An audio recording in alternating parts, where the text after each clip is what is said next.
Well, hey everyone. This time I'm going to be engaging with a video from the Daily Wire website, and it revolves around the question of whether Christians, good Bible-believing Christians, could vote for a person like President Trump. Can you please articulate why Trump's many character flaws do not disqualify a Christian to vote for him? I could tackle this one. An interesting thing happens in the Bible. You know, Paul kind of expounding on Jesus saying, "Render unto Caesar what is Caesar's."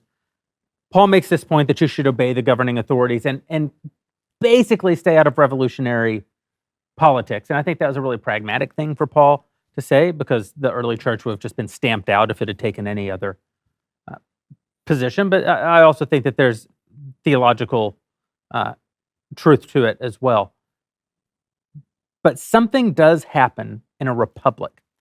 There was no republic at the time that Paul was writing. The Roman Republic had been supplanted by the Roman Empire, and the Jews didn't live in a republic. Obviously, they were colonized by Imperial Rome.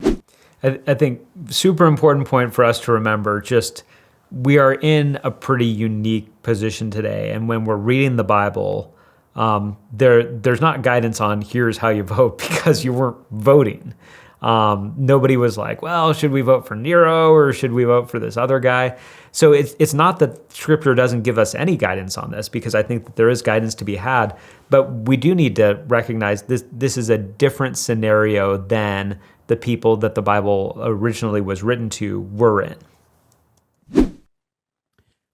But in a republic, in a democratic republic, the government is comprised and given its power by the people.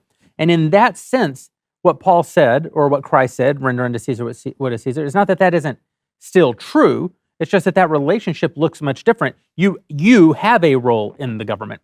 And so it's not, I think, a fair New Testament position that you shouldn't be involved in the government when you live in a democratic republic. So and I think that he's right about that also. It's definitely more complicated. Even when we think of the idea of submission to our governing authorities is more complex. And you can think about this in terms of like, all right, well, if there's a law, I need to be in submission to that. But even when you think of politicians, it's not as clear about thinking about being in submission to them. I think that there's appropriate honor to be given, but also every 2 years or every 4 years, we can decide to vote them out of office. And that's not rebellion. That's not being in submission to them. So he's right that it's a more complex situation than that. And so I think that he's on track. I think that Scripture still has guidance to give us on this. But for us just to sort of act as if it's simplistic and either we just sort of accept whatever leaders we're given, or that those leaders have some sort of absolute allegiance from us without us saying we're also going to vote you out of office if you do this wrong, or we're going to protest, or we're going to speak out against what you're doing wrong. It's a more complicated system that we have set up, where in some ways you could say we the people are the ones who have the ultimate authority in all of that, because we get to decide who our representatives are. To the extent that you do exist in a democratic republic, you have responsibilities, and one of those responsibilities is your vote. You don't always, in an electoral system, have the opportunity to vote for a great person. You very rarely have the opportunity to vote for a great person. You don't always have the opportunity to vote for a particularly good person. Nevertheless, you do have a vote, and that vote does come with responsibility, and it is a kind of power to impact the government. And so the choice before you in this election, I could not vote for Donald Trump in the primary, even though Ron DeSantis has already suspended his campaign. I voted for him in the Tennessee primary on Super Tuesday. Why?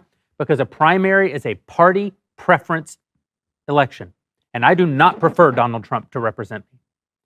In a general election, however, it's not about my preference. It's now we're down to a true binary. Who is going to be the leader of the country? To whom will I confer what little piece of power I have in a Republican system to represent me and to represent the country?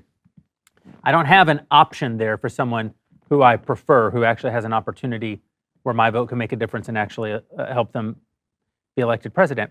I saw this slightly differently in 2016. I thought there were a lot of unknowns around Trump that could be as bad as anything. Perfectly fair thing. I made a decision in 2016. 2020 was different because Trump had been president for 4 years, and I had seen some. What it was. Certainly, he did bring some of the bad things I was worried about. He brought some good things that I never thought in a million years that he would bring. He didn't bring, and this is the critically important point, he didn't bring the worst things that I feared in 2016 he might bring.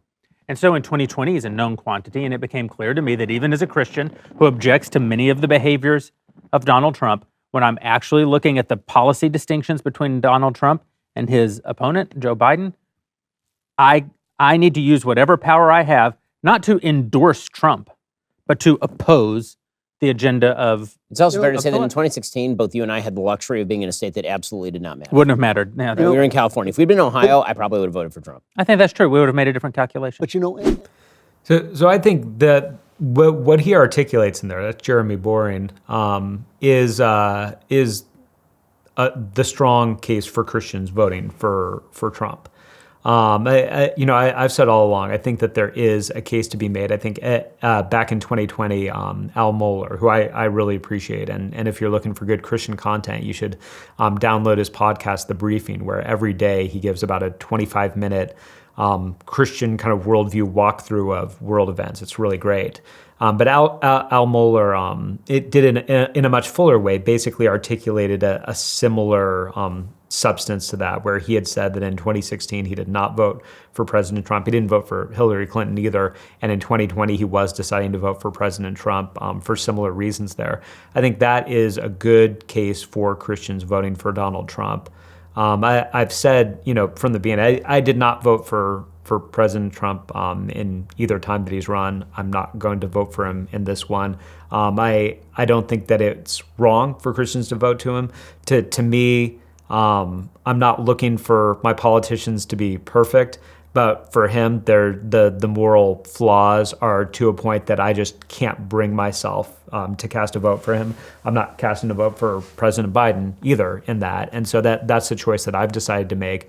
But I said that the whole time, I don't think that it's wrong for Christians to vote for President Trump. I think that it's wrong for us to lie about him. I think that it's wrong for us to pretend that he is something that he's not. And I think that we need to have eyes wide open. And so if we're looking at him, and similar to what he said in the video, and we're saying, all right, if you do say, I believe that it is my responsibility to vote, first of all, to vote for president. Secondly, it is my responsibility to, and it's a stewardship issue, to vote for somebody that I believe actually can win, and not just a third-party candidate that's sort of, it is where I've gone the last couple times where I've told people I'm voting for better candidates. But I understand where people say like they have a stewardship issue with that. I think that there is a strong case to be made for this, but it's so important as Christians that we can be able to articulate the problems that we have with this man who, while we may end up voting, because of the situation that we're in, many Christians may end up voting for him to represent us in the White House, we need to make sure that it's clear that we are not seeing him as somebody who represents us as Christians. And so if we're able to have those fuller conversations, I think that can be helpful to people on this. I think that there are certain people that just, that they're never going to get over the idea of a Christian voting for President Trump, which for me, again, as he was talking about, if it's that from the beginning they were on sort of the Trump train and in the primaries and all of that, I can see a greater critique of that. But when you're talking about two candidates and you're saying, well, how could you vote for that one? There are major problems with both of these candidates. And so I don't think that that's really a fair position for anybody to take, to say, how could you conscience yourself voting for Donald Trump? I'd say, how can you conscience yourself voting for Joe Biden? There's something similar there. So I don't think that it's what every Christian needs to do, but I think that he does make a strong, articulate case for what would lead a Christian to make that decision. And I think that it's important for us to be thoughtful in that. And when people talk to us about it, to not be shocked that they're asking the question, why would you as a Christian vote for this person? But that we can calmly be able to lay that out and then point them to where our greatest hope is. Because our greatest hope is not that Trump becomes president or Biden becomes president or that laws get changed or that whatever it is. Our greatest hope is always found in Jesus.